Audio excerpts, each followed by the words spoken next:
What's the deal? What's the deal, YouTube? It's your dog. I'm gonna clown that for a bit.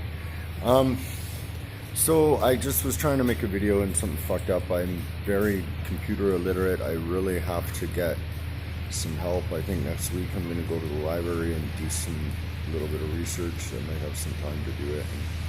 And I got a guy that's like, they actually have a little studio there too in the library, so who knows, maybe I might polish up my videos and get them all nice. But part of the thing I like about my videos, and I don't know if other people do, but I kind of like just part of the realness of what I'm trying to achieve in my art is just like I like to just kind of one off them and just sort of ramble about a topic. I don't necessarily like to write down what I'm talking about or that a lot of times. I mean, maybe I should for some things, because I'll be thinking, right, and I'll be like, fuck, oh, I should have said this or I should have said that. But then it doesn't really come off as natural. And sort of right now, like when I'm just like doing reactions or whatever, I just want it to be, just off the top, right? So that's that's how I'm gonna roll that shit. So okay, what I kind of want to chop in about is like this is sort of tinfoil tube type stuff, but media, and I want to say rest in peace to all the families of that horrible helicopter crash. I'd, you know, we gotta fucking start peeping what's going on, people. We really do, and maybe if I can, I mean, how do I put this without offending people, really? So, LeBron James passed Kobe's scoring record the day before Kobe died in his hometown. Now think of that for a second. Think of those fucking odds. Think of the odds of that.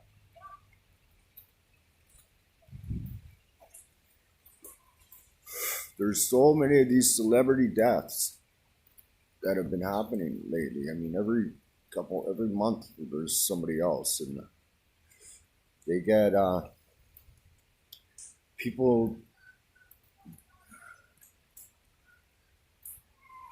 people get so upset over these people that they don't know.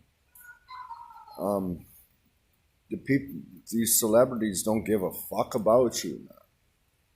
They don't. They just want your money. Um, you got to look into who they're doing business with too. Like what kind of, who they're hanging out with in their off time. Like seriously look into that, and just these people aren't as nice or as good of people that you may think, or what they portray. I mean, they have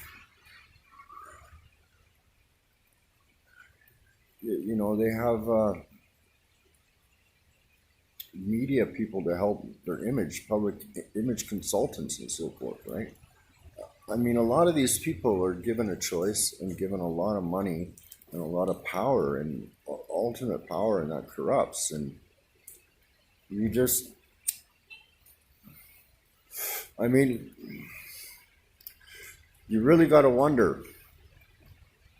A lot of these celebrity deaths, if you do a bit of research, you'll find out that they happen on similar days, and they coincide with similar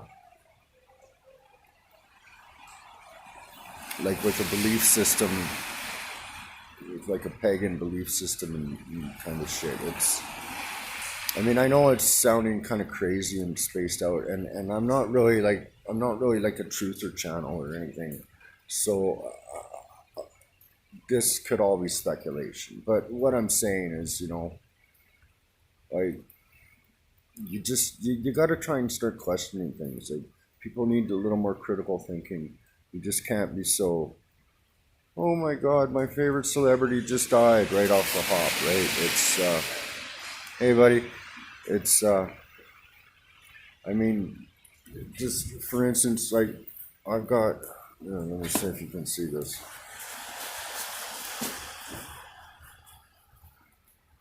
See? Where's it? There. There it is. There's a tattoo.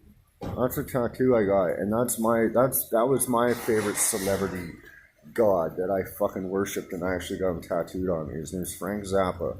And if you know about this man, he's one of the greatest musicians, composers that's ever lived. In my opinion, this man was amazing. But it turns out his father worked at a secret military base up in Laurel Canyon, which the secret military base, what they specialized in was chemicals, chemical warfare, and media, pictures. They had a better studio than Disney studios back then. Now, what the fuck is this studio doing up in Laurel Canyon? You know, Frank Zappa bought this cabin, a log cabin, and it was like a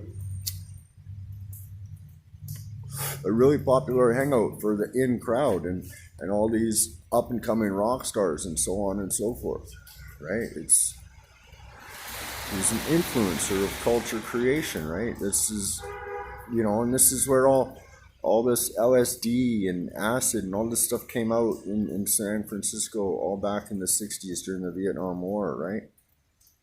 Well, all the dope was made at like Berkeley and places like that. The people that were distributing it were like Ken Kesey, the Merry Pranksters, and the Grateful Dead. And Bob Weir is still an open member of Bohemian Grove, and you know, I love this music, man. I wanted to play this music. I wanted to be in this scene and everything, and it turns out all these scenes that we've, you know, followed, the rap scene, whatever, the punk scene, everything, they're not so organic. You know, these celebrities that we worship don't necessarily have our best intentions at heart. You know, they're on a commercial selling, say, Jennifer Aniston selling fucking makeup. You know, that shit's not really that good for your skin, really. You know what I mean? Like, it's just, you know, the stuff is such distraction to us, and we kind of got to learn to wake up a bit. I mean, I'm not like, I'm just kind of, like I said, I'm just kind of talking shit right now and babbling, but a lot of these rock stars that came out of Laurel Canyon and so forth, a lot of their fathers were high-level military intelligence type people, not just like some soldier. Like I'm talking, you know, for instance, Jim Morrison of The Doors. His father was Admiral Morrison. Okay, his father was the admiral of the boat that was in the incident that started the Vietnam War. Okay, now think about that for a minute. The poster child for the hippie anti-war movement, dad, started the Vietnam War. So this is what I'm saying. These fucking elites, man, they control both sides. They control the pro-war movement and the anti-war movement. Now, whether or not Jim Morrison or Frank Zappa or a lot of these guys actually knew they were part of an agenda, well, some of that remains to be seen. But I tend to think some of them did know. Frank Zappa never took drugs, yet he didn't really advocate drugs either. Yet all the people around him were on drugs. You know, that Laurel Canyon scene was where fucking Charles Manson came out of too. So, you know, it's just kind of a tripped out fucking, like, not every conspiracy theory is a conspiracy theory. You know, there's a lot of truth to this shit that we're seeing. I mean, the Kobe Bryant incident, there was a little cartoon about him falling out of in a helicopter crash. I don't know, 4 years ago it was put on the Cartoon Network. It's all over the internet. Just look up Kobe Bryant helicopter crash cartoon or whatever and you'll see it. But I mean, how many times does this have to happen? And we still think, oh, it's a coincidence. I mean, how many times has The Simpsons predicted shit like Donald Trump and Prince, or even what's that? Bruce Jenner. They even predicted that in one of the Family Guy or the Simpsons or one of that shit. So this is the crazy guy coming out right now, and I'm just kind of saying, hey, you know, shit's not always what it seems, and